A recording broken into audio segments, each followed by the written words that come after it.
Hey everybody, this is Brad from Johnson Small Engines, working on a Troy-Bilt 26-inch two-stage snow thrower, and I just want to show you guys how to start it up and operate it. This is a Storm model 2660. First thing we want to do is we'll check the oil. I want to make sure that when you take the oil dipstick out, that there's a couple different things to look for. One is you have a bar graph on here, and when you have it up to full, it says high and low actually on this one, which is pretty nice. Just have it at like the high dot mark, but don't have it too high.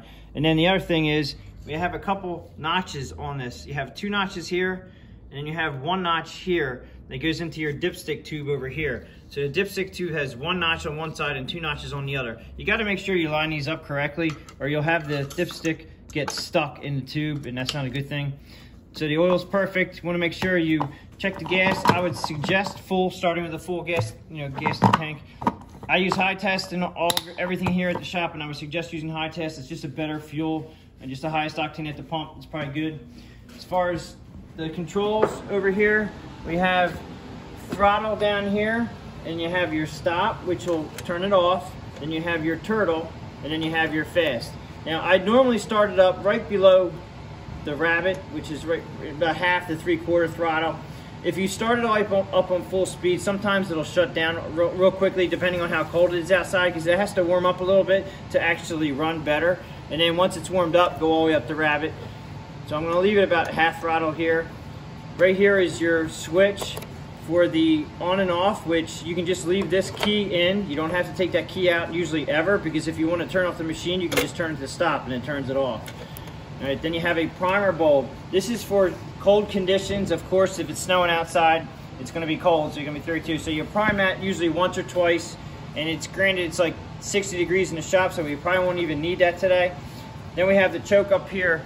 So when you go to start it, this is the choke in the run position, which is off. Okay, so when you go to start it, you're going to put it in choke position, which is like this. So you want to have choke on, a couple primes, one or two, and then have the throttle at about 3/4.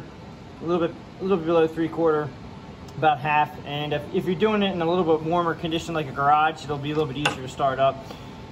You have two different ways you can start it. One way is with a handheld pull start right here, which this one should start up real quickly. Or when you buy the machine, you usually get it with about 7 to 10 feet of extension cord. It usually comes with the machine. I suggest do not go over the limit of the 7 to 10 feet, because it draws your starter, which is down here. It draws a lot of amperage. If you go over 7 to 10 feet, you go onto a long extension cord, sometimes you can actually burn these up if you push the button a little bit too long. So these are just here to spin the engine. That's all they do. All right, so this button here, you just hit it until it starts. As soon as it starts up, let go, which should only take a few seconds, if that, to start it up. Just want to take one end in, plug it in, and you want to try to plug it in directly to your outlet. So if you have a garage or a shed that has electricity, just plug it right in. Let's see if we can go over to our plug or outlet here. Not quite. We might as well use the electric start since we got it plugged in. So I have everything set up. Choke's on. I'm not going to prime it because we really don't need it in my shop. And then I have it about half throttle. And we make sure that the switch's key is in. All right, now all you have to do is give it a push and it starts up. As soon as it starts up, you're going to want to take the choke down to at least half or all the way off, depending on how cold it is outside. I would say running that choke for a little bit, bring it down to half, let it warm up a little bit more. But when it warms up, it should be in the run position. You should not need choke. If you're compensating for choke to make it run smooth, you have a carburetor issue due to bad gas. It's a different video. All right, so we're going to have it on choke. We're going to give it a quick hit on the starter.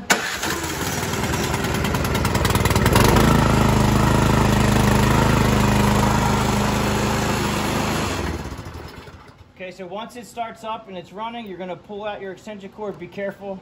Just take it out. Then you come up to your handlebar assemblies here. All you have to do really is read your controls here. Your right control is the drive for your wheels, which in turn you have forward and reverse on the handle here. So when you come back, this is 2 reverse speeds, and then you go forward and you have 1 through 6. It's a variable drive, so you can actually move this while you're moving. It's real easy to use. And then you have your auger over here, which is your auger handle. And it's pretty straightforward on that one. So, and this one actually has when you have the when you have your drive down and you hit the auger down, it actually will lock the auger, so you can actually do the one-hand thing if you have to get around the curb or something, you have to move off the way. Just remember, if you're wondering why this won't come back up, just take off your drive, your auger drive, or not your auger drive, your transmission drive, and that'll pop it up. So transmission drive down, your wheels are moving, you have your auger, it's locked in, now your auger is running, and as soon as you let up on your transmission drive, it will pull up on this, and you can, you know, that's pretty much, it's just, I guess it's just a nice thing to have. I mean, I don't really think about it when I'm blowing snow.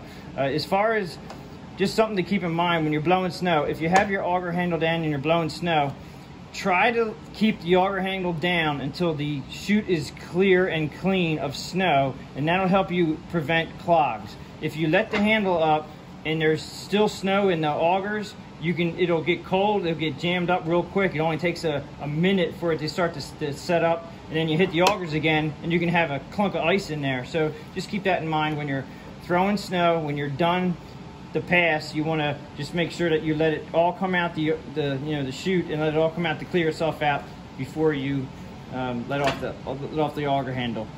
This control here controls which way the chute actually goes, left and right. I like this because it's super fast and it's just left and right on there.